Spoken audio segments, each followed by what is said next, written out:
Welcome to new TV Telugu. ఇప్పుడు AP top 10 చూద్దాం. కాకినాడ భానుగుడి సెంటర్లో శ్రీ ఉషారాజ రాజేశ్వరి సమేత శ్రీ భాను లింగేశ్వర స్వామివారి దేవస్థానంలో ప్రధాన పూజారి యలమంచలి శివసత్య హరిప్రసాద్ ఆధ్వర్యంలో హనుమాన్ జయంతి సందర్భంగా హనుమంతుడికి తమలపాకులతో ప్రత్యేక పూజలు నిర్వహించారు. ఈ సందర్భంగా ఆయన మాట్లాడుతూ ఆరాధన సేవకు నిలువెత్తు సాక్ష్యం హనుమంతుడు అని కొనియాడారు. రామాయణ ఘట్టంలో హనుమంతుడి సేవ అమోఘమని ఆయన పేర్కొన్నారు. పెద్దబైలు మండలంలోని 400 కేజీల గంజాయిని స్వాధీనం చేసుకున్నట్లు ఎస్ఐ కొల్లి రమణ తెలిపారు. ఒడిశా రాష్ట్రం మల్కనగిరి జిల్లా నుండి మైదాన ప్రాంతాలకు అక్రమంగా గంజాయి తరలిస్తున్నట్లు తమకు వచ్చిన ముందస్తు సమాచారంతో వాహన తనిఖీలు చేపట్టామన్నారు. ఇన్నోవా కారు అనుమానితంగా ఉండటంతో ఆపి తనిఖీలు చేయగా అందులో 20 లక్షల రూపాయల విలువ చేసే గంజాయి లభించిందన్నారు. ఇద్దరిని అదుపులోకి తీసుకుని రిమాండ్కి తరలించామన్నారు. ప్రభుత్వ స్పందనలో నిర్లక్ష్యం, విద్యుత్తు, ఇతర శాఖల మధ్య సమన్వయ లోపంపై విమర్శలు వ్యక్తమవుతున్నాయి. కూటమి ప్రభుత్వం మంత్రికు నిరసన సెగ తగిలింది. సాలూరు శ్యామలాంబ అమ్మవారి పండుగలో కరెంటు కష్టాలు ఎదుర్కొన్నామని మహిళలు రోడ్డెక్కారు. సంధ్యారాణి డౌన్ డౌన్ అంటూ భారీగా నినాదాలు చేశారు. నాయుడు వీధి రామాలయం వద్ద విద్యుత్ శాఖ సంబంధించి సైతం బంధించారు. కరెంట్ ఇవ్వాలని డిమాండ్ చేశారు. కాకినాడ జిల్లా తుని పట్టణంలో ఏకధాటిగా కురుస్తున్న వర్షాల నేపథ్యంలో ప్రజల సమస్యలు తెలుసుకునేందుకు చైర్పర్సన్ ఉదయాన్నే పలు వార్డుల్లో పర్యటించారు. ప్రధానంగా డ్రైనేజీ సమస్యలు లేకుండా పరిష్కరిస్తామని తెలిపారు. స్థానిక 19వ వార్డులో పర్యటించి ప్రజల కష్ట సుఖాలు తెలుసుకుంటూ ముందుకు వెళ్లారు. Municipal commissioner Venkatrao, municipal vice chairman Achanta Suresh తదితరులు పాల్గొన్నారు.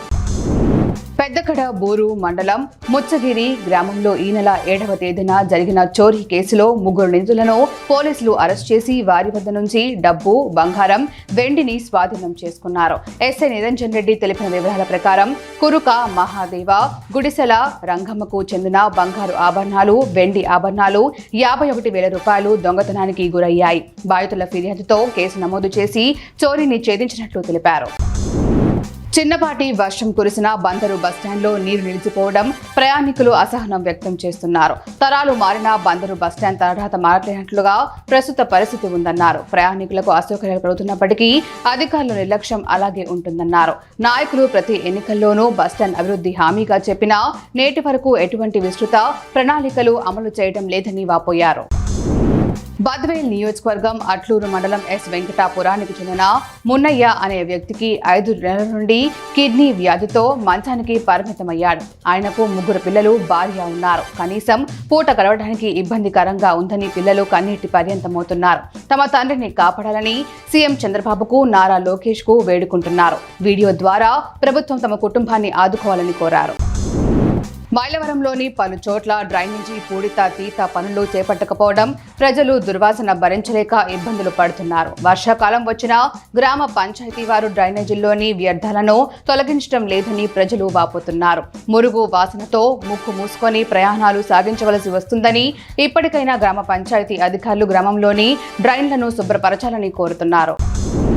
రేపల్లె నియోజకవర్గంలో తెల్లవారుజాము నుంచి కురిసిన అకాల వర్షాలకు 85.4 మిల్లీమీటర్ల వర్షపాతం నమోదైనట్లు అధికారులు తెలిపారు. రేపల్లె మండలంలో 27.2 మిల్లీమీటర్ల వర్షపాతం నమోదు అవ్వగా నిజాంపట్నం మండలంలో 5.2 మిల్లీమీటర్లు, చెరుకుపల్లి మండలంలో 31.2 మిల్లీమీటర్లు, నగరం మండలంలో 21.8 మిల్లీమీటర్ల వర్షపాతం నమోదైంది. అకాల వర్షాలకు పలు ప్రాంతాల్లో రహదారులు నీట మునిగాయి. రాకపోకలకు తీవ్ర అంతరాయం కలిగింది.